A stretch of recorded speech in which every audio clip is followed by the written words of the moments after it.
Paul, thank you so much for being back on. It's been a while, and today's episode is actually a very significant one for me because it's like it feels like a full circle moment for me. When I first started this podcast, and I didn't really know what direction I wanted to take it, I literally started by recording a kind of a hate message to the DCEU executives, It's right? vicious. Right. Like, hey, why are you messing up these characters? But after having watched the Zack Snyder cut of the Justice League, the 4 hour long movie, you actually reached out saying, hey, it'd be fun to do an episode where we talk about it. And I was like, that is a amazing idea. So we're on today to talk about the Justice League Snyder cut. Yes. But before we get into that, I want to catch up a little bit with you, Paul, because Yeah. you for those of you guys who haven't listened to the episode that Paul was on previously, Paul lives in Texas, and like was it like two months ago where there was a big ice storm, snowstorm, and there was just all sorts of problems there, right?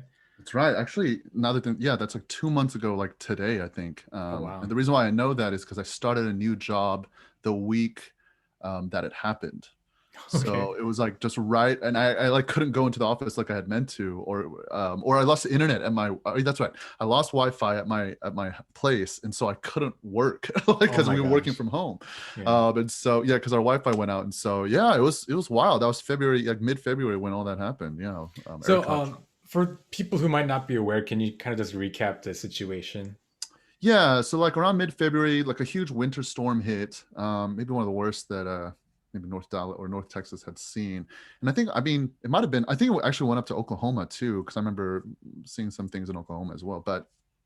Um, but the snowstorm was so bad that the electrical grid that like covered like the majority of North Texas kind of like shut down, and it's just a system that Texas had, I think, and I might be totally wrong on this, but this is just how I understand it from from way back then. Mhm. Um, was like the majority of it is on like what like one company like controls like the majority of the like power that goes into North Texas, and so because that like failed, and there was a lot of apparently just a lot of what is it, failed oversight, like with some of the power grid systems and things like that, that Mm. the electricity went out and was gone for days, and for some people for like over a week and stuff, and so people without power for a Wow. long time. It was really bad. Yeah. um, so but no, I was very fortunate though, me and my family, because I live on seminary campus, Dallas Theological Seminary campus, Mhm. and it's literally across the street from a hospital. And so hospitals, they apparently run on a different grid or something like that where they can still power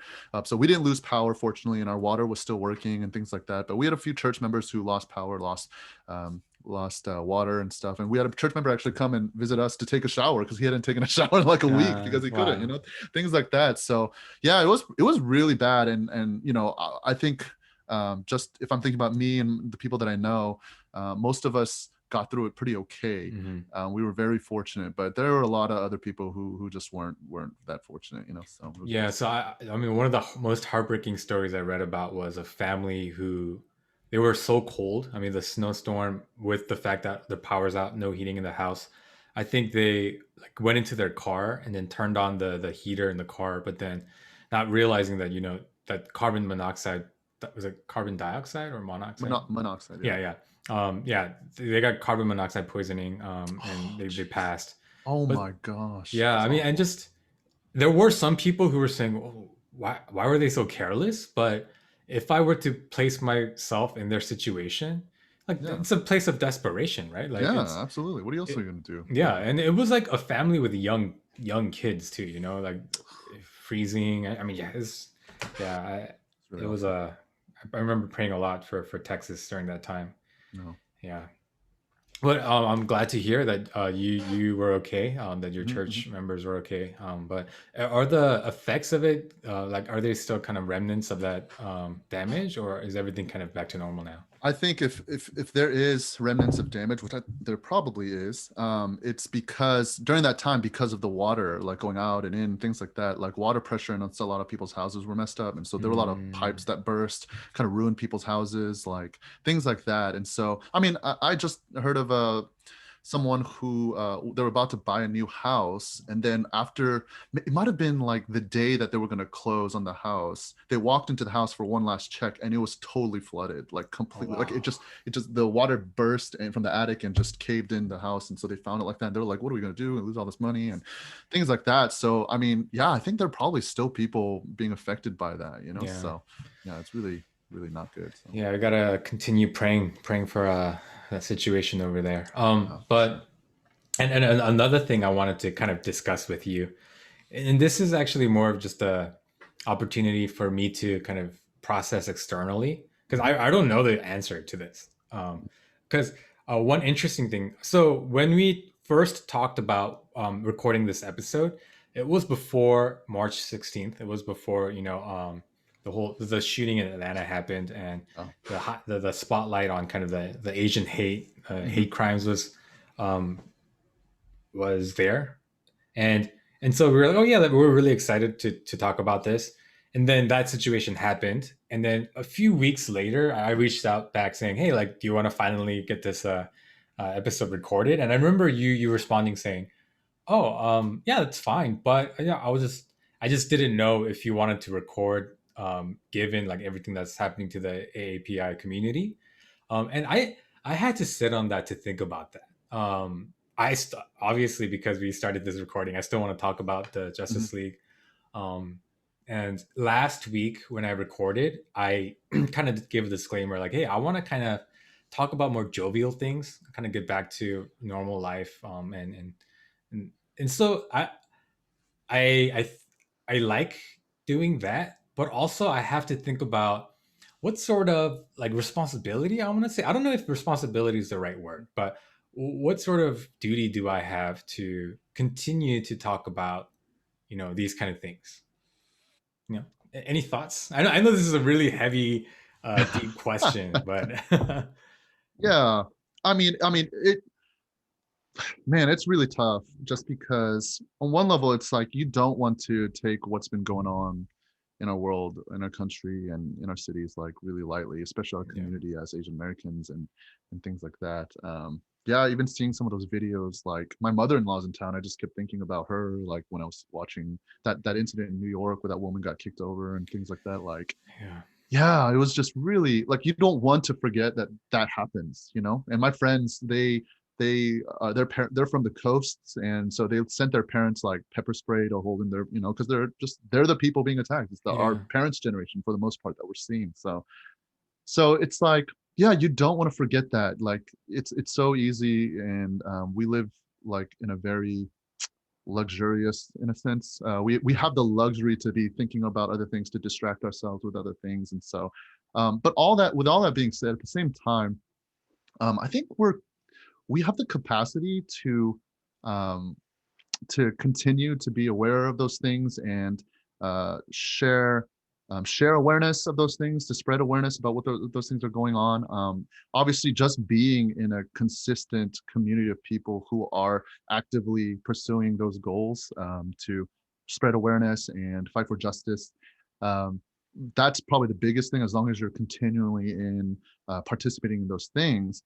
But it doesn't mean like, you know, you have to stop watching TV. mm, You know, it doesn't mean that you can't go ahead and, you know, raise your families and take your kids to school and play with them and, you know, have enjoyment in life still, you know. So yeah, um yeah, no, but yeah, I mean, I sent that, you know, to you when you had reached out, only because, like, you know, I thought the same thing. I thought like, you know, like it's like, should I feel guilty about, you know, wanting to talk, like, criticize the DCEU, you know, right, in the midst of everything that's going on, you know, like, right, is there even room for something like that? And you know, I don't know, but you know, all of us, we all have our passions and interests and hobbies and things like that, and going back to some, you know, some sense of normalcy, I think it isn't an unhealthy thing. Like, it can be, I think it can be a good thing.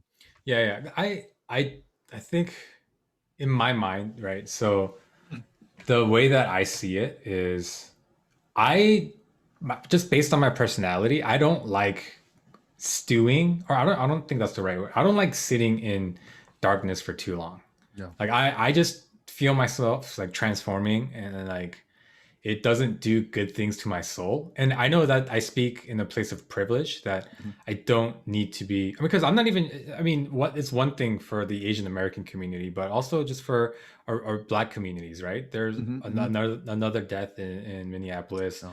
during the trial of Derek Chauvin. Oh, So jeez. it's just, yeah, I don't take any of those things lightly. And I know I'm privileged to be able to remove myself from that kind of darkness and that pain.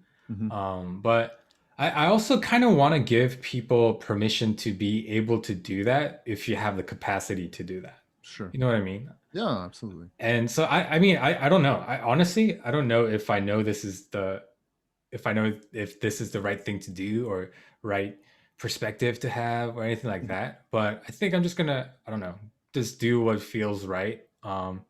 But I do want to put a disclaimer that for people who are not Asian Americans, like if you listen to this podcast and think, oh, if these guys are talking about other stuff, that must mean that they're over it. That Asian Mm. hate crimes is no longer an issue. If that's the message you get, then I might need to rethink my approach and rethink the topics that I talk about on this podcast, because it is far from being gone from our collective mental space, right? Mhm. Absolutely. I mean, we're still like worried for our parents. There are still considerations we make. Yeah, so I don't want to. I just didn't want the listeners to get the wrong idea. Mhm. Because I understand this is kind of a sudden shift in topic on this podcast. Mhm. But yeah, I just for the people who are able, I wanted to give permission to be able to kind of get back to life a little bit. But at the same time, I don't want to take away from the fact that it's still very much happening. Yeah, Yeah, absolutely. yeah. That's good. So if anyone out there has any thoughts on this, if you think that this episode was a mistake, that I should have done this, please let me know, because I am very open to feedback Yeah, and I'm just a criticism. guest too, Yeah. so it's like he's the one who's taking all the hit for this, Ex- even though it was my exactly. idea. No, exactly. I hold Yeah. me responsible, please. So yeah, if you don't mind, let's jump into it. The Let's main do it. topic of the day. Yeah, let's do it. Um, yeah, Seems just so to trivial now. yeah, it does. Yeah, but yeah, I don't know. Yeah, yeah. Jesus said, he came not to condemn, but so that we may live life to the fullest. So There you I go. I want to live my life to the fullest, Let's do and it. it seems trivial, but comic book movies, I really like them. I Yeah, really enjoy them. that's where we connected. I think that's why, like, when you were talking about where you're coming full circle, I discovered this podcast because I found a kindred spirit in hating the DCEU and what they're doing to some of my favorite comic book characters. So Yeah. that's why I started listening to this podcast. Was this first episode? So it's really Yeah. cool to be a part of this part of your journey here back into this universe that we really hate. Yeah, that's awesome. So yeah, a brief recap for people who didn't listen to the first episode. Mhm. Um, Basically, I was really frustrated because Batman. I don't know if you guys are watching the YouTube, but I'm wearing my Batman shirt, There you go. and back behind my wall here, I have a lot of like just comic book posters. So a huge fan of Batman, the entire Justice League. There was an animated series called Justice League and Justice League Unlimited. Some of the best The best. animations. Yeah, Like, I mean, storylines, writing, all this was great in that show. so Yeah, yeah. good. Those shows, Yeah, yeah. and they do so well. And so obviously, I'm so excited to see all this come to life on the big screen. And wow, it just so much disappointment. Honestly, there's a lot of like denial. There's a lot of disappointment. So that's what the first episode of this podcast was about. Me Right. talking to the executives of DCEU, kind of saying, "Hey, you're really disappointing me. You got to do better." But now that we've both seen, so Paul here has seen all the live action DC movies, as have I. So I think we might get into ranking some of them later. But yeah, I want to get your thoughts on the Zack Snyder's version of the Mhm. Justice League. Yeah. It was all right. That's kind of where I landed. Was just, Uh-huh. oh yeah, it was all right. It was better Uh-huh. than the first one. That's Yeah. good. I mean, like Yeah. way better. Man, but I'm a father and a working man. Like I don't have 4 hours to just sit, like Yeah. I actually ended up watching it in just like, I don't know, like 20-minute increments or something, just because I was like, I don't have the time to do that. I have other responsibilities. I can't just watch this all in one sitting. So I still haven't watched it all in one sitting yet. So yeah, but for what it was, I mean, it was much better, but like, yeah, I mean, I can't force myself to watch the other Justice League again. So it's like hard to tell how much better I thought it was, but I knew I came out of it thinking, I was like, oh, that was pretty good. Yeah. And that's how I felt about it. Yeah. Yeah. I know the movie is incredibly long at 4 hours. I know Zack Snyder even talked about releasing it as kind of a TV series. Because if you watch the movie, they have like part Part one, two. one, part two. Yeah, I Yeah. think they have up to like 6 parts, right? Yeah, yeah, that's right, I think. So I actually read that the original plan was to release it in 6 parts, like separately, but there was some legal issues with like turning it into a TV show and things like that. So Zack Oh. Snyder was like, you know what, forget it, just release it as a movie so that we can get over all that. But yeah, I actually comparing it to the original Justice League, this Justice League, I was like, okay, much better, like so much better than the first one. That Yep. this kind of like pent up anger that I had toward the DCEU was honestly, it was alleviated a little bit. Like Okay, a little pressure. it gives me a little bit of hope. Okay, yeah. Yeah, because Yeah. I'm looking forward at the next Suicide Squad movie, and that's where I'm placing my hope at this point. Because still, it was like still a little like, oh yeah, it could be, yeah, but it was still, yeah, like you said, it was still much better. Yeah. So for me, it's the trajectory, right? It definitely didn't land where I would have wanted it. Like, I mean, you can't even compare this to like Avengers: Infinity War, Endgame, or anything like that. Those are just far and away much better. I even thought about, when I was making my ranking, I Uh-huh. was thinking about, okay, where would the rankings of these these DC movies land if I put them all in like the MCU, like, and I ranked the MCU movies, like all 20 whatever of them. I was like near all of them, like just near the bottom. There might be a few that like get up into like the tens and whatever, but it's like, man, like this is just a rough list of movies, honestly. Yeah, I mean, honestly, if I'm comparing the MCU, like Thor 2 might be like one of the only ones that are worse than the DC. Yeah, I was like, it would be easier to put Thor 2 in this list more than putting the DC movies in the other list. Yeah. I mean, but yeah, I think so. Oh, also, let's just give a little bit of backstory as to why there are two versions of the Justice League. Good idea. Right? So far as I know, from what I've read, correct me if you know anything beyond what I'm about to say. Zack Snyder, who is the director of the Batman v Superman, did he also direct Man of Steel? He did, right? I think so. Yeah, There's enough slow motion in there for me to believe that. yeah. So he was directing Justice League, but during the middle of production, I guess near the end of shooting, there was a family tragedy that happened. His daughter passed away. Right.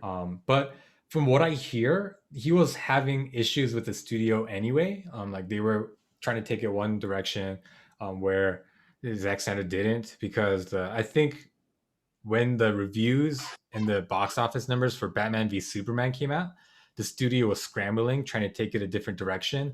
But Zack Snyder wanted to keep his kind of original vision, because he, had directed the previous movies. That's right. So he wanted to keep going. But while all that was happening, family tragedy, and Zack, I guess he didn't really feel any remorse about stepping away from the project, but also I'm sure it was a very hard time for him and his family. So he stepped away, and when he stepped away, and also that's why when you watch the Zack Snyder cut, there's a four, I forget her name, but there's a four someone's name, and that's Zack Snyder's daughter. And when he stepped away, the Warner Brothers, the DCU executives, who obviously haven't listened to my first podcast because making the same mistakes all over again, they just wanted to emulate the MCU, I think, because they brought in the director for the first Avengers movie. And the second one, Age of Ultron. Yeah. Right. That's right. they said fix up the movie for us. And I don't know if you read this article, but there was a writer for the movie that after he saw the Josh Whedon cut, the theatrical cut of Justice League, he called the studio saying, "Hey, take my name off the credits. Oh Like my this is gosh, I didn't know yeah," that. because he's like the vision I wanted to see was the one Zack Snyder was going toward. I didn't know you guys would turn it into this, right? Um, yeah, so Josh Whedon he injected a lot of kind of what I guess Avenger style humor and like things Oh like that. yeah, that's Yeah. right. He did. That's right. And yeah, so that's why it ended up being two. Another fun fact is I read an article saying why the first theatrical cut feels so kind of disjointed is because Josh Whedon's vision of the Avengers was human beings who are flawed but who are heroes nonetheless. But Zack Snyder's vision of Justice League was gods among men, like people who Uh, are above humans being heroes. So that's why there mm, are a lot of like bickering amongst the group in the Justice League theatrical cut. But a lot of that is removed when you watch it in the that's Snyder right. cut That's because right. it's like gods don't have time for trifle human, worries, right? Sure. Yeah. Right, right. So yeah, so Oh, that's that's the actually a really interesting perspective. Now that I think about that. Hmm. yeah. I think I know you can't watch the theatrical cut again. I actually, in preparation for this podcast, I Mm. tried watching it, The and original Joss yeah, Whedon's cut. Okay. yeah, and I was like, I don't want to do this. I like after the first few minutes, I was like, no. Ugh, Um, yeah. yeah. So, and at this point, I want to give a, spoiler alert. If you guys haven't seen the movie, uh, please go watch it before anything, before listening, continuing to listen. So, yeah, tell us more about what you thought of the Snyder Cut. Like, what parts did you like? What parts didn't you like? I thought the CGI was much better. So Mm, Steppenwolf looked good. mm, And in Joss Whedon's cut, like whatever that thing was on the screen was just like it took me back to like the 90s in terms of CGI. Like it looked so bad. Like I yeah, was so disappointed with I was like, wait a second, like Joss Whedon, like you did Ultron, like you had like I know people who can do good CGI. Like yeah, how can you make Steppenwolf look like this? That was one thing. And I thought Zack Snyder's yeah, like how he envisioned aliens, like like these, dark side and all these, and the what is it, the bug things? What are they called again? Oh my god, parademons. parademons. That's Yeah. right. How he envisioned them and stuff. Like that was it was really interesting, and I thought they looked good. Mm. And it's interesting because when I'm looking at anything from these DC movies, like my only reference, because I didn't read too many of the comics. I think I don't know. I actually listened to the first podcast again, Mhm. actually in preparation for this too.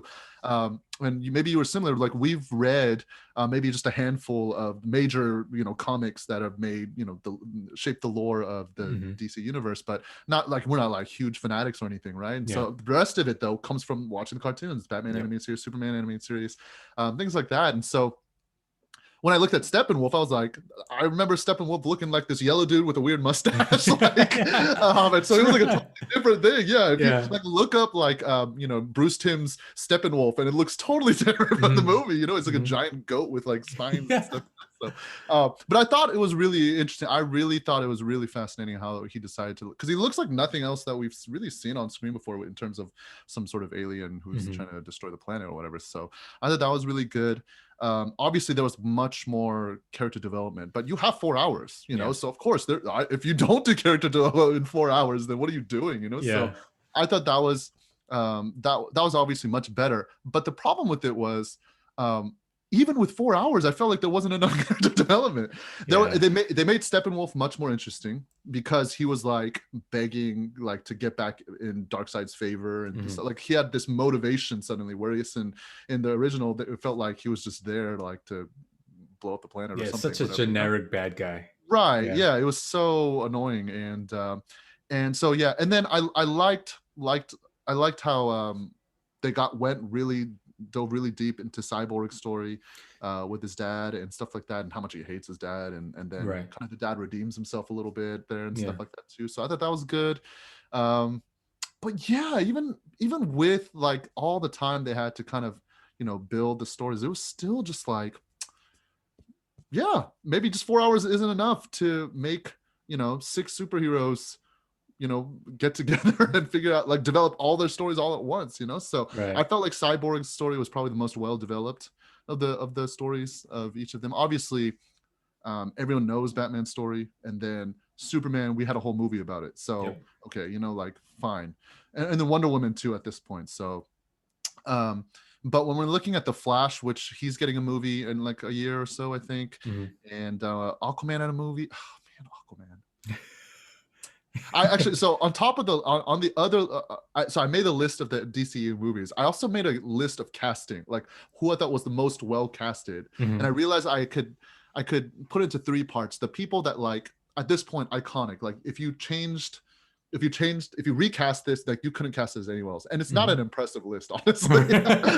Like, it's really sad, actually. Okay. And then the middle tier is like, you could replace these people very easily. Like, I think you could find another person, they could be this person, and it's really sad who ended up on that list for me, I think.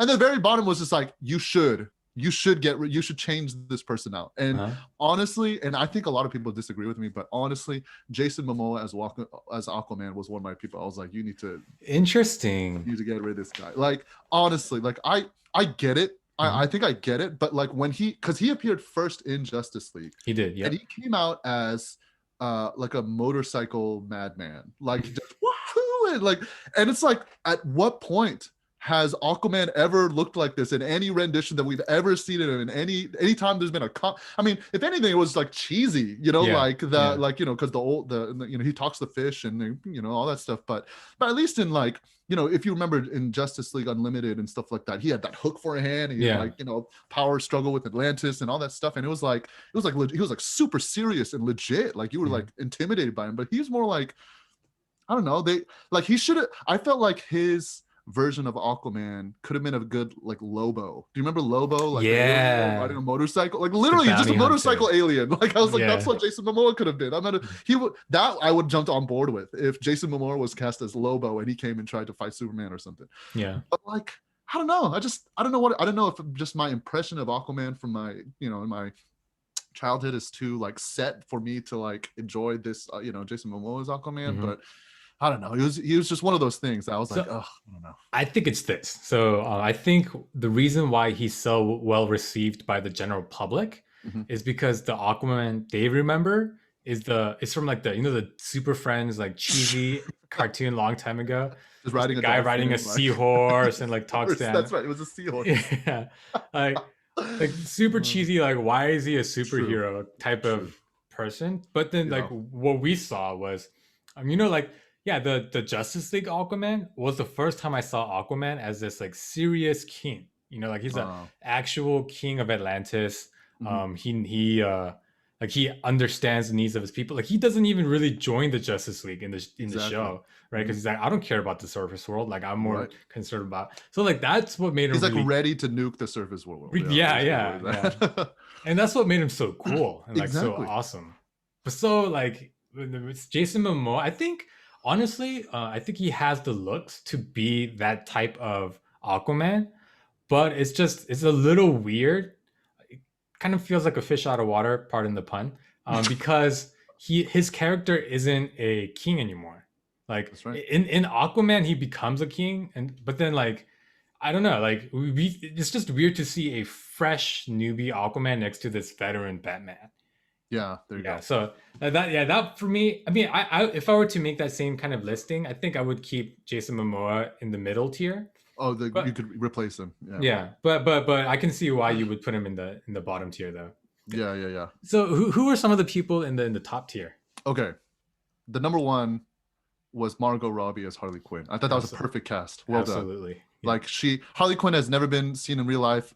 Harley Quinn existed only in the 90s. Like, that, she was a relatively new character in the DC universe, right? So I think she was introduced in the Batman animated series. Exactly. I think Bruce Timm and Paul Dini, they're the ones who created Harley Quinn. So and they found the right person. They saw Margot Robbie on Wolf of Wall Street, and she's like, oh, she can do it like a crazy New York accent. Let's just put her like a Harlem accent. So let's do it. And she was great. Like, she was a good actress, and she made it really fun. So Margot Robbie introduced as Harley Quinn in Suicide Squad was really, really good. Yeah.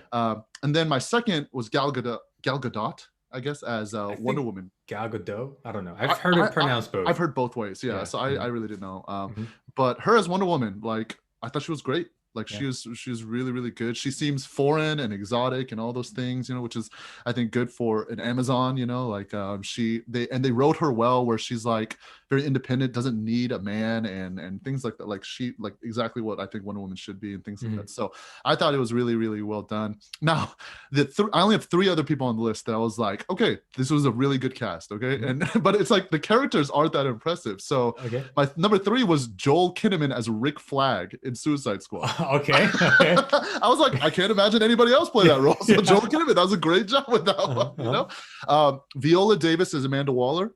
Yeah. That was a great cast. Like she was really, especially how I remember her from Justice League Unlimited and stuff, like Viola Davis was great. I was thinking that. I was like, I even had to ask myself, did she voice the character from the cartoon? Right. Like it was so really well done. Yeah.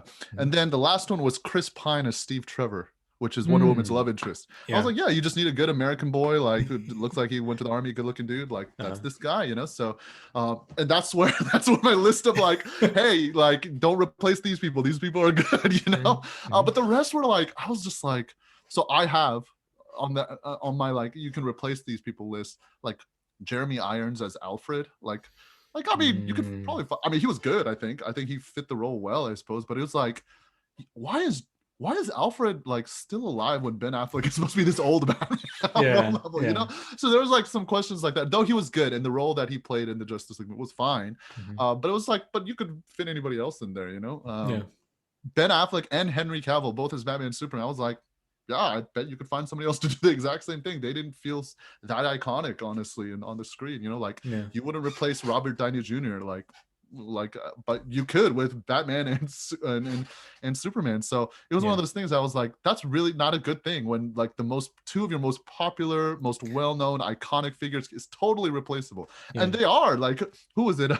Was it Robert Pattinson is going to be the new Batman in the Batman movie too? So I don't think that's DCU, but still, like it's a clearly you can just keep making Batman movies with different Batman and it's totally fine. So I put Zachary Levi as Shazam as replaceable too. Like Shazam apparently is the highest rated.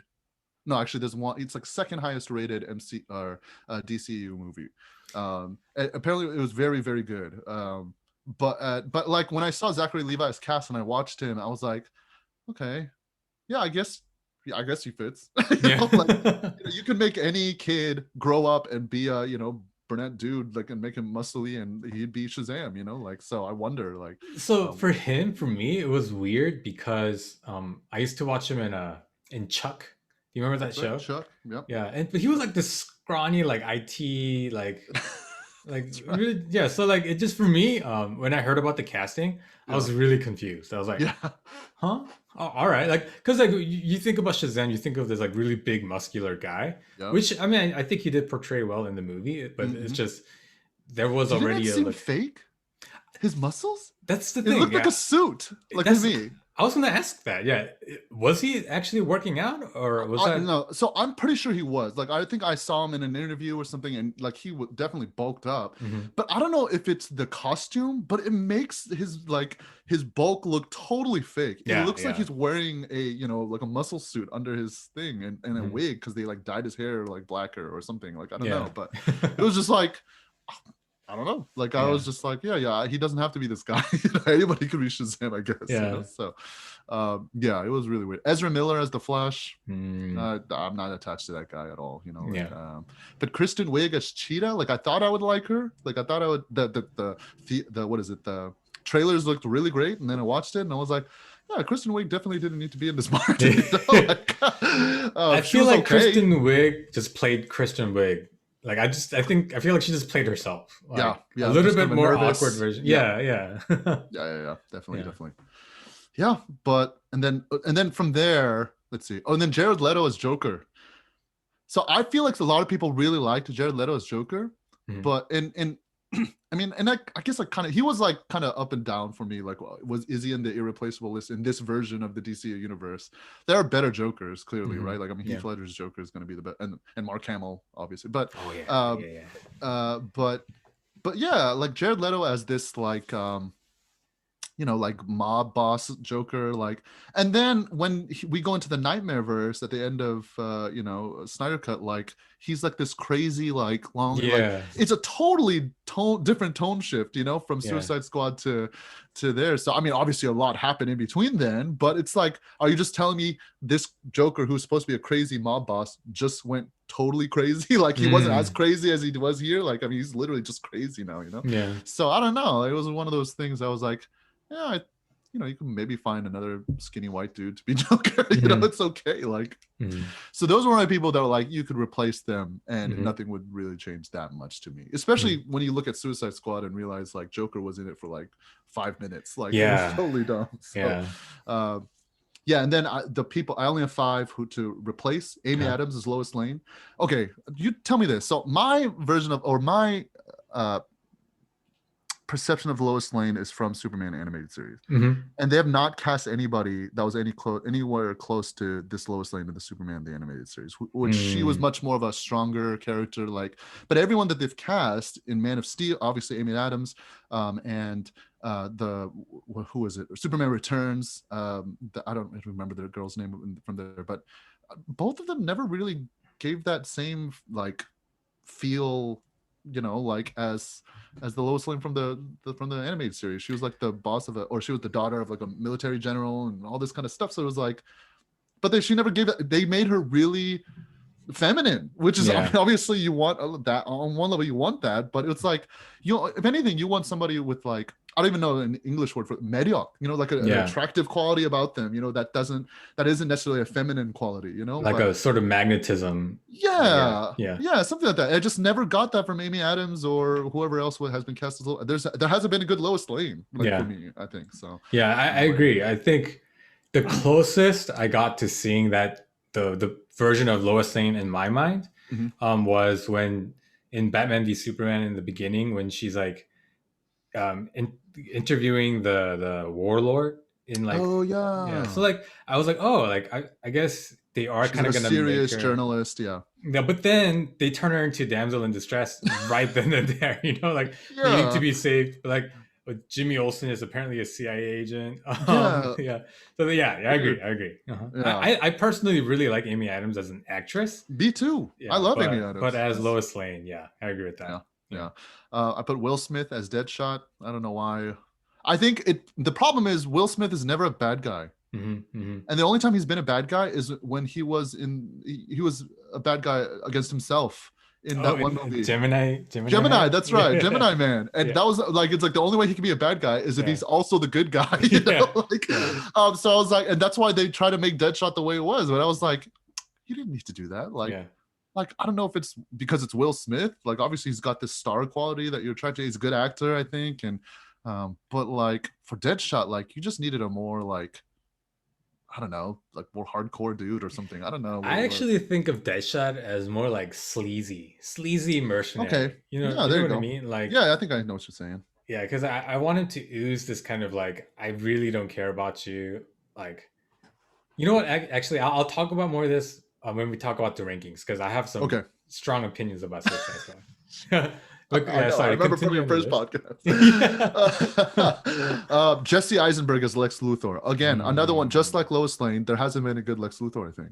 Yeah. I think maybe Smallville's Lex Luthor was maybe a better Lex Luthor than Jesse Eisenberg. And he voices the Flash in the Justice League animated. Oh, yeah, that's right. Yeah, I forgot his name, but he's the guy who does it. So that, which is so crazy. But yeah, Jesse Eisenberg is Lex. I get what they were going for. He's much more relatable in the sense he's a new age rich person. He's young and flashy, and the first scene we see him in, he's shooting hoops with like a bunch of random people in his like company. Like, it's like, what? I'd never want to see Jesse Eisenberg take a jump shot again. Lex. So I don't know. So, and they made him come, and at the end of it, he just became a crazy person. He might be a better Joker than Lex Luthor at that point. Not just the way they portrayed him. Like, I don't know. So again, not another good Lex Luthor. Kevin Spacey played Lex Luthor in the Superman Returns. That's right. And he turned out to be a creep and not a very good Lex Luthor either. So there you go.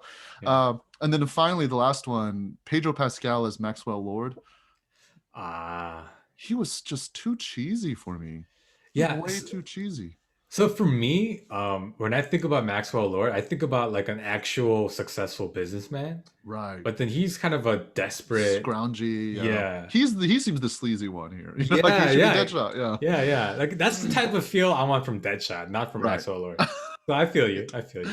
You Yeah. know, So that's my list. So wow, I can't um, believe you listened. I didn't expect to actually go through that yeah, list, but no, there you go. no, it's interesting. I love it. But I have to say this. I think Heath Ledger's Joker Mhm. ruined supervillains for everybody. Oh, Because really? so when I think about like Jesse Eisenberg's portrayal of Lex Luthor, Hmm. like I can see him like trying to add these like weird ticks to the character to make him like look unstable, but then also like a man with a plan type thing. And that's exactly what Heath Ledger's Joker was. That's Like true. Heath Ledger just really flipped the script on like how you can portray a comic book villain Hmm. that I think everyone after him like has been trying to do something similar. Even with Jared Leto's Joker, I think the reason he comes off so weird is because they're trying so hard to kind of recapture the magic that Heath Ledger did as Joker. Mm. That's what I think. And that's why Joaquin Phoenix's Joker was such a new thing, Hmm. because I think Joaquin was like, I'm just not gonna portray a villain.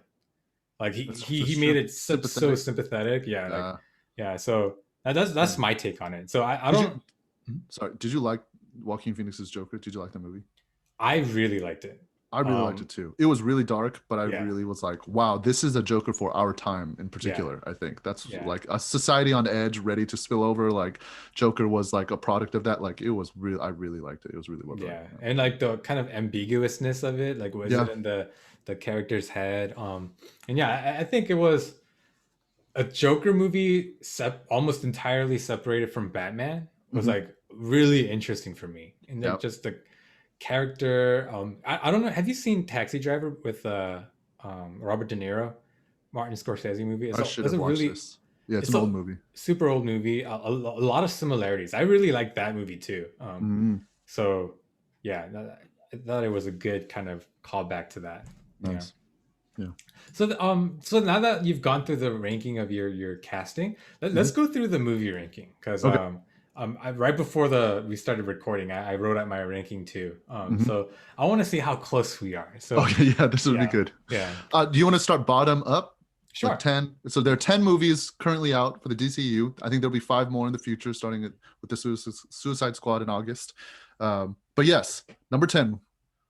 You want to go first, or should I? Oh, so let me say this. Okay, okay, I go ahead. actually created two rankings. Okay, One is a ranking of how I like these movies within the context of the entire DCEU.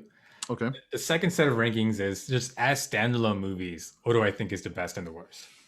okay. So yeah, let's I go don't with have 10. that, but yes, Yeah, I have one list. So yeah. yeah, number 10, I have Suicide Squad. Okay. I have Wonder Woman 2 as 10 for within the Oh, context of the DCEU. okay.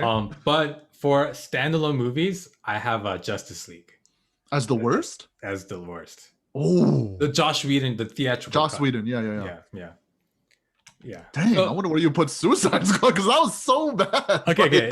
The Suicide Squad was number 9. Okay. The reason just okay, so the reason I will say this, the reason why I think Wonder Woman 2 was my last within the DCEU Mm-hmm. is because having her story kind of in that time period made all the other movies not make sense for me. Oh, Like, cause like 84. she's out there doing all these things, like she's the one who saves the world from this kind of like crazy mythical magic granting man, and like how do people not know Wonder Woman? Like, how did Batman not know she existed until like later in his career, Makes right? sense. You know Yeah. what I mean? Like, Yeah. and like the whole Steve Trevor coming back in someone else's That was body, and then what? yeah, That was so weird. yeah. So I mean, like as a standalone movie, it wasn't bad, but it's just the placement of that movie in the 70s, and then like trying to pretend like Wonder Woman was this big mystery all along, like just made zero sense to me. So Yeah. that's why I have it at 10. That's actually a really good argument. Yeah. Mm, mm. I mean, I have Suicide Squad there. because it was just a terrible movie. Yeah, It was very poorly written, poorly. Yeah, it was just really. So, and I did write the Rotten Tomato rankings, both the critics and audience rankings, and Suicide Squad was the lowest at 26% from critics, which is, I mean, that's a horrible movie for something that was like maybe millions and millions of dollars, right? And then 59% from audience ranking, which is also the lowest, I think, on the list. Yeah, 59% is the lowest, and it's the only rotten movie on the audience rankings. The rest of it, they're technically like Fresh. People actually liked. Yeah, fresh. They're fresh. But we have to give it to Suicide Squad. Is the one thing that they did well is casting, because even with your list, right? That's true. I think 3 people were kind of in the. That's true. Joel Kinnaman. Yeah. I mean, but Margot Robbie. Robbie was. I mean, that was fantastic. Fantastic, and even the new trailer for the Suicide Squad, I feel like she like comes out so well. She pops. Yeah. So good. Yeah. And number 10 for standalone movies, I put it as Justice League. When I look at it as a standalone, because none of it makes sense. Like, you have all these characters and you don't know who they are, why they're there, what their motivations are. It's just so generic. Sure. And just, it's such a mess, right? Yeah. I mean, definitely. the beginning scene with the CGI mustache, or the removal of the mustache. That's right. I think that's where I stopped it. Like, stopped watching when I tried watching it again. I was like, goodness. I think people with like just standard animation software could have done a better job in this. You know, like, I can't believe a movie studio did this. Yeah, I have Justice League at number 9 for me. Okay. So it was at 40% Rotten Tomatoes, which is the second lowest, but 71% in audience rankings. So that's interesting. It wasn't the worst, or one of the worst. So for me, within the context of the DCEU, I gave a number 9 spot to Birds of Prey. Similar reasoning to the Wonder Woman 2. Just within the context, like, a lot of the characters and things that were happening didn't make sense to me. Like, where's the Joker while all this happening? He's just completely gonna ignore that everyone's is like gunning down his ex-girlfriend. Where's the Batman? For that matter, you know, like, So I think it was great. I think they were just trying to cash in on the popularity of Harley Quinn. That's exactly what was happening. Yeah, I mean the original. Well, you know what's funny though? So like the Birds of Prey, like the whole title of the name of the movie is Birds of Prey and the Fantabulous Emancipation of the One Harley Quinn, right? But apparently when it first came out, the ratings were poor. And so they took out the Fantabulous Emancipation of the One Harley Quinn. They just called it Birds of Prey because they didn't want it associated with Margot Robbie and their Harley Quinn.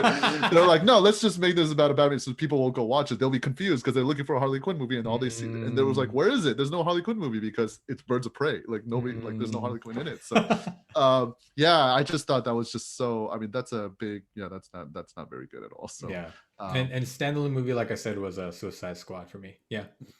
Gotcha. Okay, that was number 9. Okay, yep. What do you have at number 8? I have Man of Steel. Yeah, I get that. So number 8 for me within the DCU was Suicide Squad. Just because I had to give it, because it does make the story doesn't make sense at all. But the characters in the place that they're in within the DCEU at least made sense to me. Sure. Like the fact that they're there, and that, you know, there are scenes interspersed with like Flash putting the boomerang into jail, and like Batman like taking down like Harley Quinn and like Deadshot, like all of those things, like, okay, they belong in the DCEU for me, is why I had to put it above the other 2 movies that I felt like were completely out of place. Those are very good reasons. Yeah. And a standalone movie, I put Birds of Prey. I don't know. I just didn't. The only redeeming factor of that movie was Harley Quinn. Like, just everything else seems so kind of generic and bland to me. Yeah. Okay. Yeah, Man of Steel for me. Again, just, you know, Zack Snyder, for a guy who gets tons of money to make movies, makes a lot of mediocre movies. Yeah. Like, it's not there. It's like Man of Steel. I don't know if it's necessarily bad. Okay, on Rotten Tomatoes, it goes 56%, so it was rotten, but 75% of audience, you know, liked it apparently. So, but for me, it's just like, I don't know. Like, he kills somebody. Like I mean, DC, they just threw out the whole, like, heroes don't kill people thing, like, if Superman can, lobotomize an alien from his home planet. Like what are we doing here, right? Which I mean, I guess that's the point. That's what Zack Snyder wanted. Like when you told me like it's gods among us, then I was like, oh, okay, that actually makes more sense. Like why they allowed Superman to go and kill somebody. But yeah, but other than that, it just wasn't like that great. Like I don't know, it was just a bit. Yeah, I don't know. Yeah, for me, I will say this: Man of Steel is number 6 for me, because Okay, it really is just like an average movie. Like just nothing great about it. I will say this though: the action scenes when the Superman fight. is fighting the like General Zod and all of them, Yeah. I thought that was really fresh take, like I thought it was good. animation wise and all That's that. true. Yeah. That's true. That's the thing that pops from that movie, from what I remember, is the fighting between Zod and I forgot the girl's name, but yeah, when they blow through that IHOP, I remember that. Like, I thought it was pretty well done. Yeah. Yeah. And I did like the casting of General Zod. Actually, I should have put that. I forgot that guy's name, but I really liked him as General Zod. That's right. Yeah. Yeah. Okay, number 7 is where I have Wonder Woman 1984. Okay. Yeah. That's interesting. Number 7, like on my within the DCU, Justice League.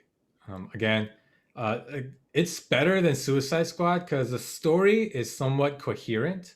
Okay. Because Suicide Squad, like it really for me. So my big thing about Suicide Squad is these are criminals that the government can make them do anything and then disavow them if they get caught. So they should be doing something sketchy, like shady and illegal, right? But they're literally doing what the Justice League should have been doing. Like, where was the Justice League when this monster beam thing is happening in the middle of a really populated city, right? So it just made zero sense. But Justice League, the theatrical version, at least made sense. Like what was happening, heroes trying to save the day, like trying to kill the alien. So that's why it's there. But like you, for the independent, like when I look at it independently, it's a Wonder Woman 1987, 84. 1984. Yeah.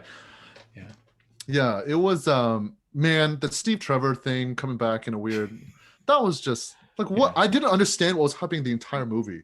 Like until he turned back into that other dude. And then it was like he was wearing the pants and it was like, hey, I like these pants now. Like I was like, I don't what? Like how and that's apparently, I mean, I don't know what the lesson is supposed to be. Like it's just like just deal with suffering or something, like Wonder Woman, you're lonely now, like you miss your one true love, and like you got to deal with it just because you want it. Like just not everybody gets what they want, like that's what you just have to deal with. But and if that's the lesson, it's like, what the heck? I didn't need a movie about this. And I didn't need a weird dude transforming into another dude just to, like, so I don't know. It was just a weird, like, there was the weird, but again, I like Gal Gadot as Wonder Woman. And I liked how Cheetah looked and how they did that fight sequence with her and things like that.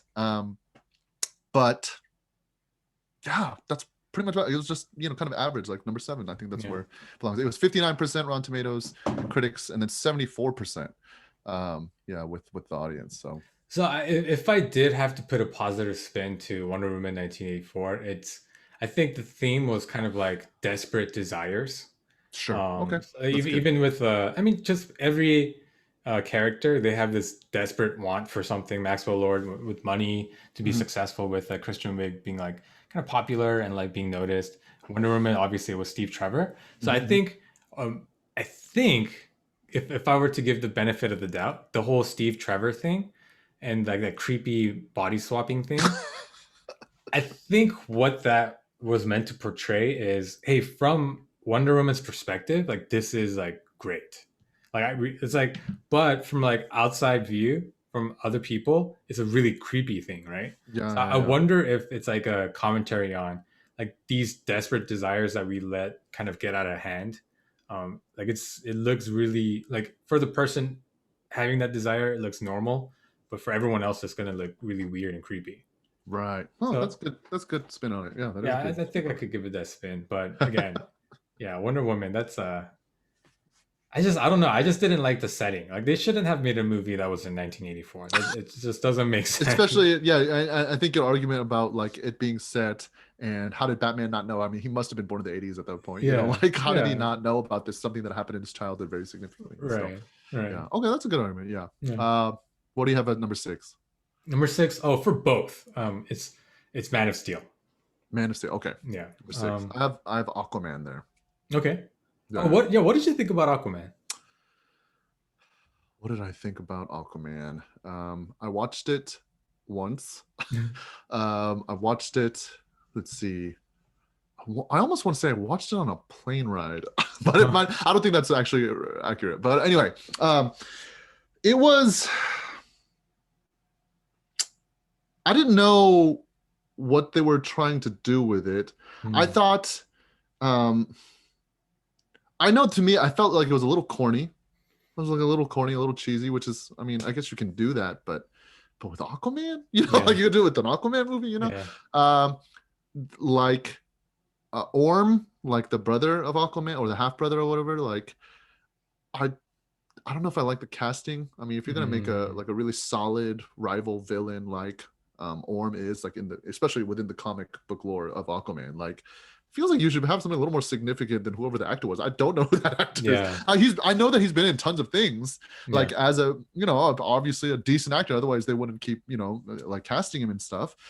But like I don't know, you couldn't have found a better guy than okay. You're gonna put this guy against Jason Momoa's Aquaman. Yeah. Like it's Yeah. like like I don't know. So I thought that was a little weak with the casting there. The thing with Mira and like that relationship thing, it was like I don't know. Like Mm. she's okay, I guess. Yeah, Yeah. I she made mean, her. I thought she was much more interesting in Snyder Cut. yeah. Her character. Yeah, yeah. Yeah. And I mean, there's a whole controversy with her, right? Have you heard about her and Johnny Depp? That's right. She was getting beat up by Johnny Depp apparently or something, right? Or was it So something? that was the That was that accusation, the accusation. Yeah, yeah. but then it turns out she was the one beating up Johnny Depp, Oh, like what? abusing Johnny Depp. Yeah, That's crazy. it was a crazy I turn didn't of know that. events. Yeah, like Johnny Depp finally released all these like recordings and things like that. Hmm. And like it's like Amber Heard like really like verbally abusing Johnny Depp, Jeez, like saying things like, "What? Like you call that a hit? I barely hit you." And like she's like admitting to like actually hitting him. that's Like he has crazy. like video like pictures of like scars and stuff like that. It's yeah, That's insane. yeah. So I want her to be recasted just because of that. Like I don't Oh yeah, think that makes sense to me. Yeah. yeah yeah. But yeah, I mean, if I were to just think about the character and like Mhm. portrayal of the character, she doesn't do a bad job. I agree Yeah, with that. Yeah. yeah, yeah. Not bad. What was your number five? That's where I put Batman vs Superman: Dawn of Justice. Okay. Now it Um. got terrible reviews, which is 29%. Like that's one of mm, the lowest. I think it's the second lowest actually. And then 63% with the audience, which yeah, I guess that's where I land. Typically, it's funny because typically when I'm looking at Rotten Tomatoes scores, I typically actually land pretty accurately with the critics. But this one is the only one that I landed a little differently. But not that I would give it a little higher than 29%. I don't know. mm, Maybe it's just because I have like affinity with or I really like Batman and Superman, and that's just the perception I have of Batman and Superman. yeah. Uh, but yeah, I don't know. That's why I have it up at their number. Man, now that I think about it, what it's a top 5 movie for me in the DCEU is Batman versus Superman, which is like so sad because I didn't Yeah. like it. So So for me, within the DCU, number five for me was Aquaman. okay, But yeah, standalone movies, Batman v Superman. Just oh like okay, you, was number five. mm-hmm. I generally liked it. Mm-hmm. And actually, for the within the DCU ranking, I actually have it as number two. Ooh, And that's because for me, I think it's a significant movie because the way that they introduced Batman, I thought was great. I guess it was like fan service for me because I know the character, so to mm-hmm. see, like I've seen him as like starting up and then like getting into his career as Batman. Like I've seen the origin on the live screen a million times, right? Exactly. Yeah. Like George Clooney was The pearls Batman. falling Yeah, like under there's the blood of the rain. Yeah, yeah, that's been done to death. But yeah, yeah. there's a comic, Dark Knight Returns, which is Mm-hmm. like a really old Batman, like Okay. during the time where superheroes are like outlawed. Like, it's Oh, really gritty. Have you seen oh, it? Frank Yeah, Miller's yeah, yeah, Dark yeah. Knight Returns. That's right. There's Of a course, animated movie. I Um, watched it. Yeah, it's really good. it's well And done. there's a lot of parallels to that Batman. Mm-hmm. So I really liked that. Like, It's the same suit, the big mhm. logo and everything. Yeah, Yep, yep. that's right. So I thought they did this the I thought Zack Snyder was really courageous to bring Batman in that form into his universe. So I appreciated that choice. It was risky, Mhm. and I don't think a lot of people like it, but for me personally, I liked it. So that's why I like it within the DCEU context. But kind of as a standalone movie, it was all right. It was like just average. Yeah. Yeah, yeah, yeah. So that's why it's number 5 for me. Yep. Yeah. s- yeah, I thought Ben Affleck's Batman was, it was okay. Like, just like you said, I'm glad there was an homage to finally the Frank Miller's Batman, which there Mhm. wasn't a lot of. I mean, honestly, I think Batman the animated series was the closest thing we had to Frank Miller's Batman, Yeah, compared to yeah, everything else that we've seen. So, um, but yes, this and when you think about it, this Batman makes sense within this DCEU, just this gritty, old, bitter, like sad, lonely, like dark Batman, yeah, So it makes much more sense than like the Dark Knight that we see with Chris Nolan's Batman and things like that. So yeah, I don't know. It's like I thought it was good enough, um yeah, and you dream of finally seeing Batman versus Superman on the big screen, and you finally yeah, see it, and it was like, okay, it was kind of satisfying. yeah, They killed Superman. Cool. Good job. yeah. Doomsday was weird, like, but okay. Wonder Woman has the best theme song. Yeah, yeah, Like yeah. that, she was so great in this movie. Like I thought she was really, really good. Uh-huh. Yeah, Lex Luthor was a disappointment. And people turning on Superman thing like was cool too. But yeah, I don't know. It was yeah, I that's why I have it up there, because I thought there was some good concepts and stuff going on in there. So Yeah, yeah. yeah. What about number 4? I have and now I don't know if this should be there, so I have to admit something about this movie. So I had at number 4 I have Shazam, and the reason why I have Shazam there, and this was the highest rated. Oh no, it's the second highest rated DCEU movie, 90%, and then Okay. 80% of audience liked it, right? But the reason why I think I have it there, and I think is because like I was like half watching it. Like, I think I was washing dishes and eating like while I was watching it, So it was like I don't know how much of it I really absorbed. Mhm. But I remember watching the parts and thinking it was like, okay, I guess like it's a it's a touching movie. It was Yeah. fun and things like that. I think they did a lot of stuff well, like the wizard and the bad guy was good, I think. Except I don't know how good he was if I actually don't even remember his name. Like, Mhm. like he wasn't that memorable. Yeah.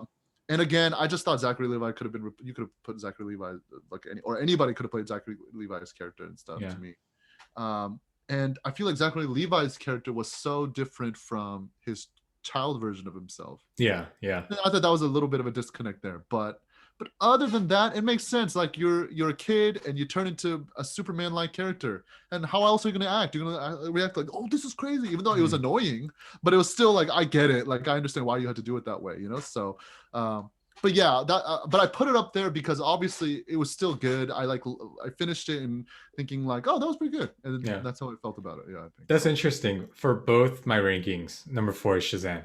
Wow, Yeah. really? Yeah. Okay, nice. I liked it because the themes I thought were really good. Mhm. Because like a spoiler alert if you guys haven't seen it, but in the beginning it's the main character being kind of lost, like separated from his mom, and then Mhm. this entire time he thinks, oh, she just doesn't know where to find me. But when he eventually finds her, he realizes that she abandoned him. Right, right. So like for me, that was kind of a nice twist. It wasn't just a reunification, happy lovey-dovey.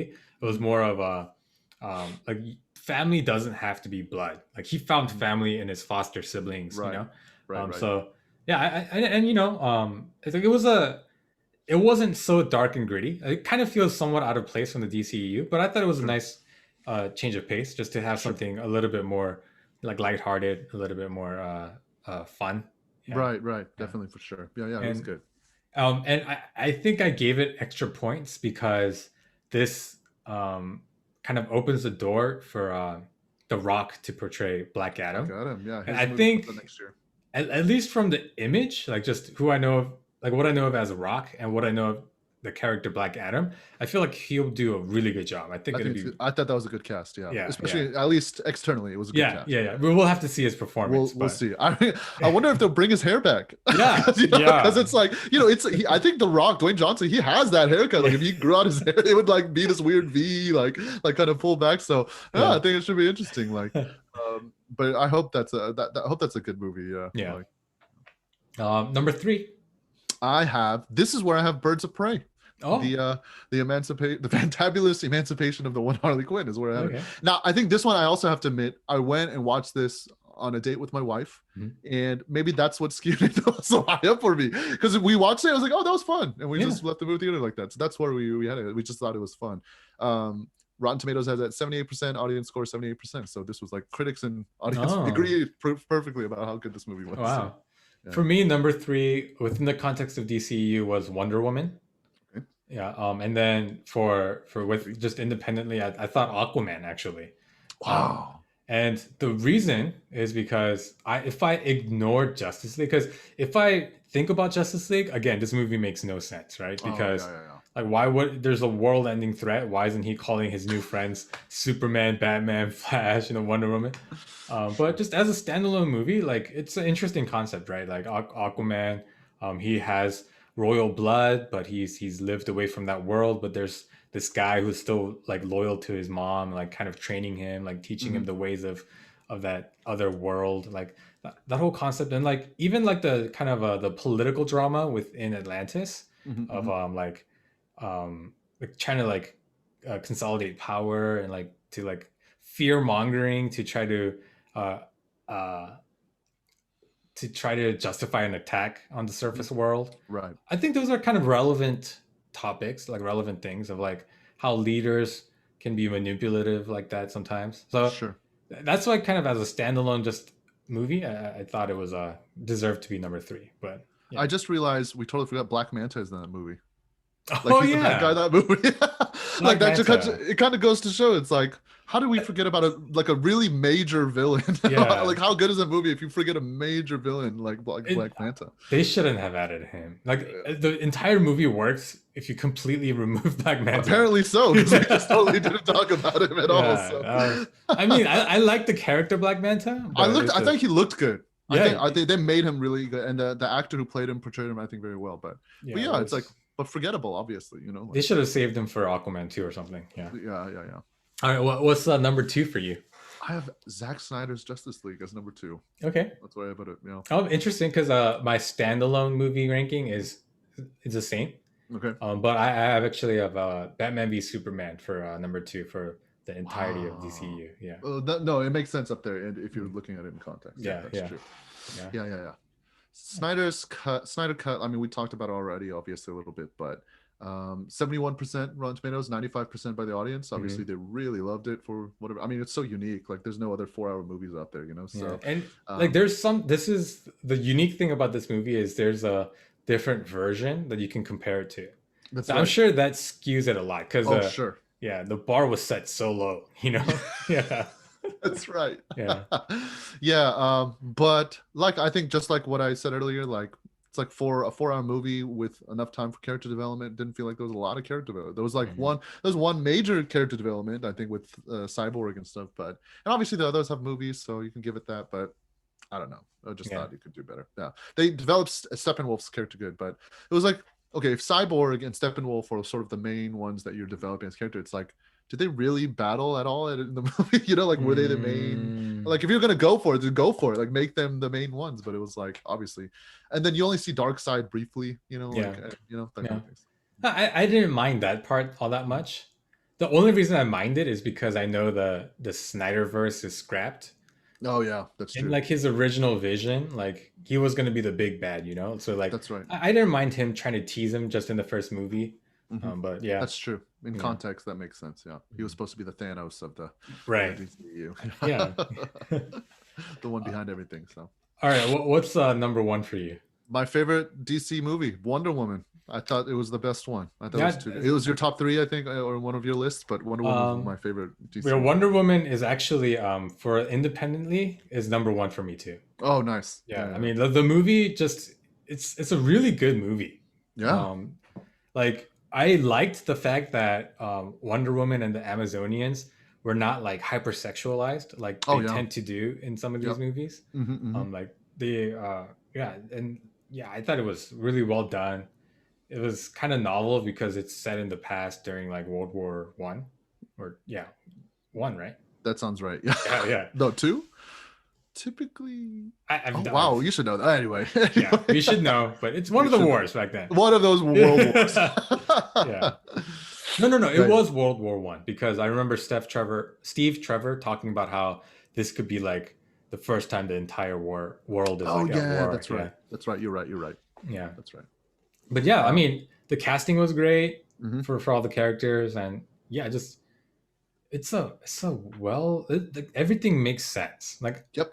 just story wise, yeah, I thought it was great. Yeah, I thought it was. I think there was some inspirational moments where she's the first one to run into battle. Everyone following her, oh, that was legit. Like they pulled hmm that off really well. yeah, She's like fine discovering her powers on the way. I think she overcomes some naivete about the world, like and how it is. Like the bad guy being Ares all along, yeah, like that kind of stuff at the very end.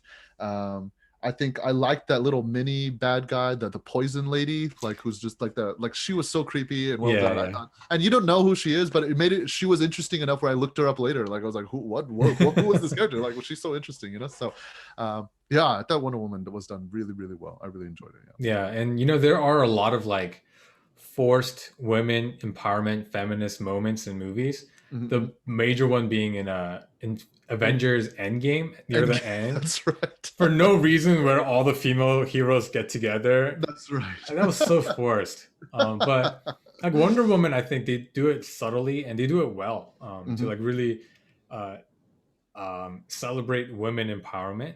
So Mm-hmm. I really, yeah, it was a great movie. It was done tastefully. Yes. Yeah, for sure.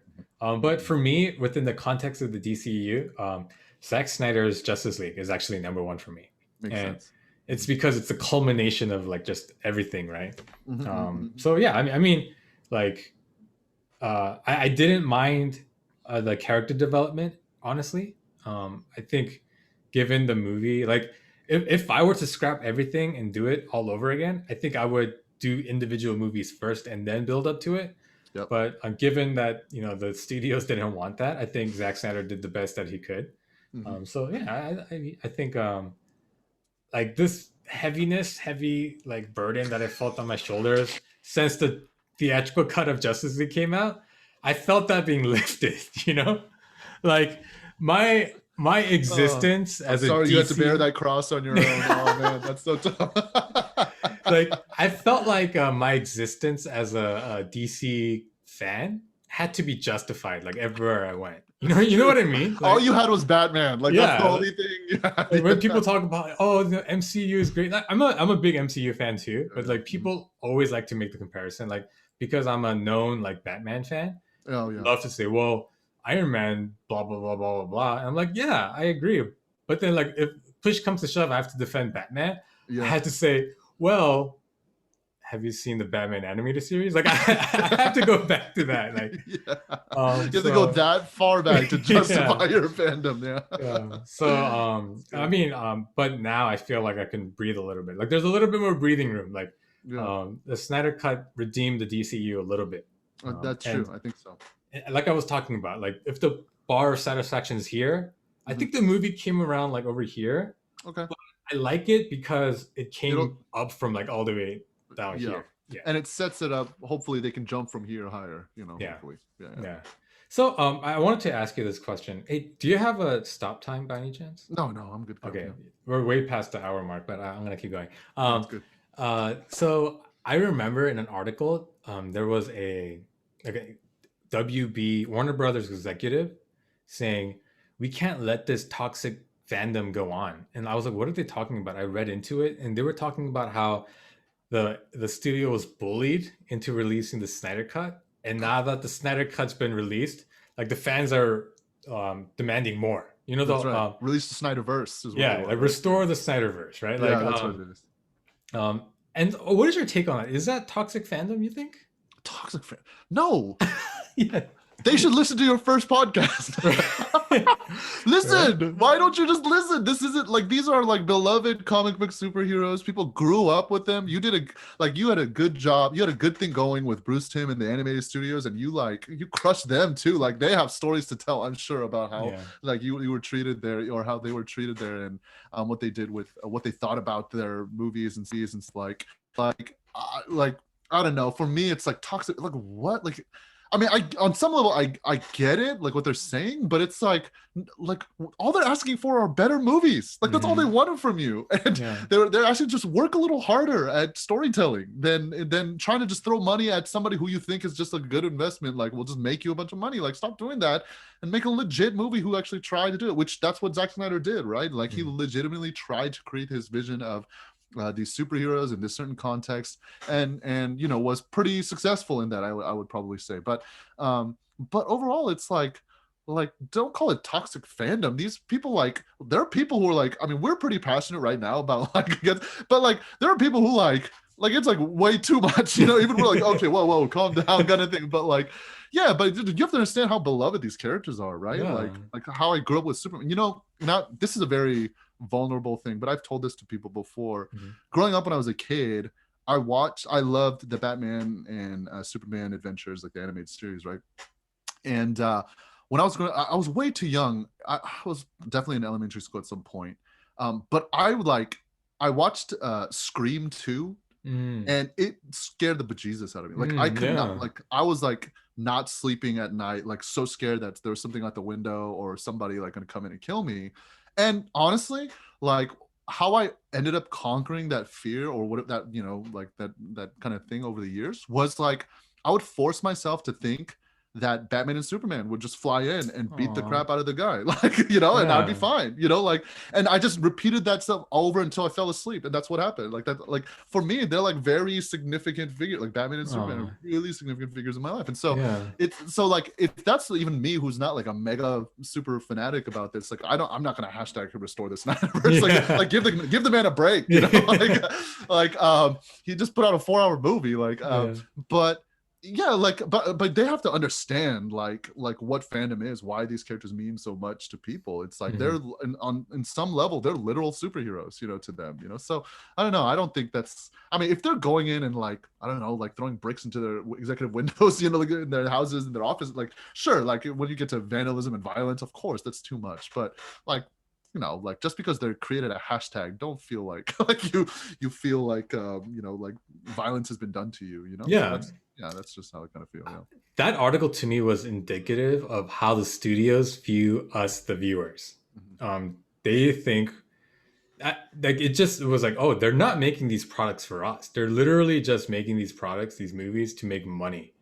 And like it made me kind of upset. Like these are people who, if you just listen to them, that's automatically money for you. Like they're gonna go watch the movie, and all they're saying is like, we gave you our interest, like we've invested in these characters thus far.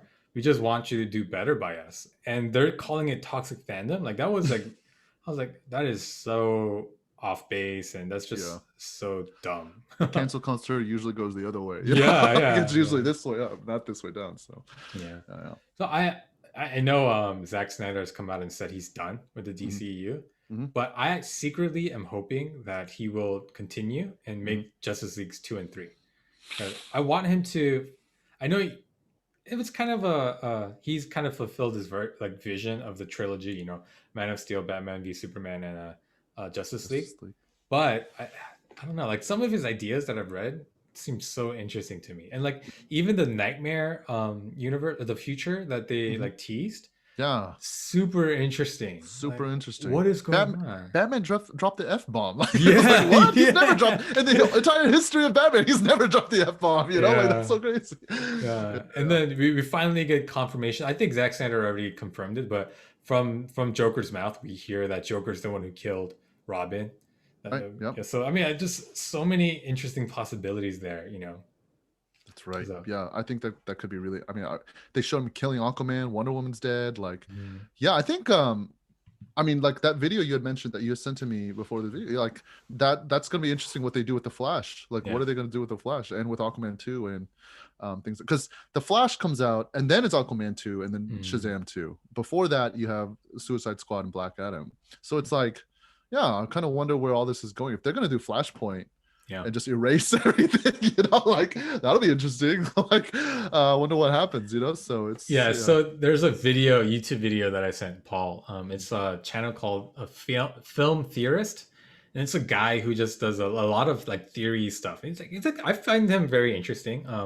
but he made a theory that kind of corrects the entire DCEU, and the main premise is um, Flashpoint. For those of you who don't know, it's Barry Allen Flash running so fast that he goes into the past and he's able to like talk to people. The Flashpoint story, we don't have to talk about that, but if you saw Batman v Superman, you know there's a scene where Batman talks to Flash from the future, right? So the theory is that the general timeline is like Man of Steel, and then directly to the Joss Whedon version of Justice League, and then like Aquaman happening, and then after that, we're assuming that the Flash movie goes there, where he like encounters the nightmare future, and then he's like, okay, I have to go back into the past, and then he goes back into the past and he warns Batman, and then that at that point is kind of the split off timeline where it's Batman v Superman, and then the Zack Snyder version of Justice League, and some of the evidence that he gives for that is really interesting. So for one, it's like if you noticed, Queen Mira, Aquaman's That's like right. love interest, she doesn't have any sort of accent in Aquaman, but in the Justice League Snyder cut, she has like a British accent. Is Yeah, it yeah, it's really weird. Australian, British? I don't even know. I don't know. Yeah, yeah. Yeah. So they're saying that the time travel kind of changed something, and then so like that's why she has a Gave her an different accent. accent. Yeah. Yeah. And then he also makes an interesting point about how in Justice League, the theatrical cut, Batman never mentions the vision he had with the Flash and all that. That's right. But in Zack Snyder's cut, he does actually talk to Wonder Woman about, yeah, That's he right. he did come to me, and then yeah. So I don't know if that's the real thing. Obviously, it's just a theory, Hmm. but you guys should definitely search it and watch it, because I thought that's the cleanest way to kind of do this like soft reboot, kind of erase, put everything bad in kind of the bad timeline, and then start putting all the good things in the better timeline. Yeah. I guess that is the what is it? If I mean if they do it that way, where you all the bad stuff goes to the bad time and all the good stuff goes to the good time, then you have a was it Doctor Strange looking at 14 million, Oh, and only one of the yeah. it's like it just erases it like nothing else could have happened, like Right, you right. only see what happened, the good part, So yeah, I mean I'm really curious. Yeah, that'd be interesting if they did something like that. Yeah. Yeah, yeah. But yeah, I've taken up way too much of your time. This episode was so fun. I Yeah, it loved was it. fun. It was fun. Yeah, so thank you guys for bearing with us, and hope you guys enjoyed today's episode. Zack Snyder Cut. If you haven't seen it, you shouldn't be listening, first of all, because we gave a spoiler alert. But An if you hour and a half listen, later. yeah. But if you are still listening, yeah, it's worth the watch. I think you might need to split it up into the six different parts. I actually, the day that it came out, I actually told my wife, hey, from 8 o'clock until 12, I'll do everything before 8, like in terms of like helping with dinner, like cleaning up, like putting the baby to bed and all that. But from 8 to 12, like that's gotta be my time. And then at first she was so confused. She's like, why? And then I was like, Justice League is coming out. And as soon as I said that, she was like, okay, I get it. Like, I totally understand. She knows what a big fan I am, so she's like, fine, yeah, that's all That's you. great. Yeah. That's great. Nice. Oh wow. So yeah, Paul, thanks so much for being on. But I mean, just it doesn't even have to be just about the DCU. Anything? Is there anything you wanted to talk about that we can kind of fit in at the end here? Uh, no, I don't have anything. This was really fun. Thank you for Yeah. having me on again, and I'm glad that I don't participate too much on the your other episodes, but when you talk about pop culture stuff, that's where I like pop in. I'm like, Yeah. hey, what did you hear about this and this and this? So I appreciate like I could be some sort of like I hope you hear this pop culture correspondent, Yeah, like I yeah. randomly do these podcasts with you. So it's fun. This is real because we've talked about how we have a lot of similar interests in like Community and all these other TV shows and things like that. So clearly like we have a lot of like connection there. So yeah, anyway, Oh thanks for yeah. having me on. It was a lot of fun. So One of my early episodes is also on Community, about why they need to create like a movie finally. So hey, Let's talk about that as well next time. That sounds like a good idea. But like, Yeah. what is it? 6 seasons of a movie. We gotta get Yeah. that going. Yeah, exactly. Yeah, Well, yeah, thank you so much for being on. Guys, if you have any feedback or just want to connect with us, find me on Instagram at I hope to hear this, or email me, or find me on Twitter at IHTHT podcast. And yeah. Oh, and for the email, I guess you have to add the at Gmail. But yeah, thank you guys so much for listening. Paul, once again, thank you so much, and we'll talk to you guys next time. see ya.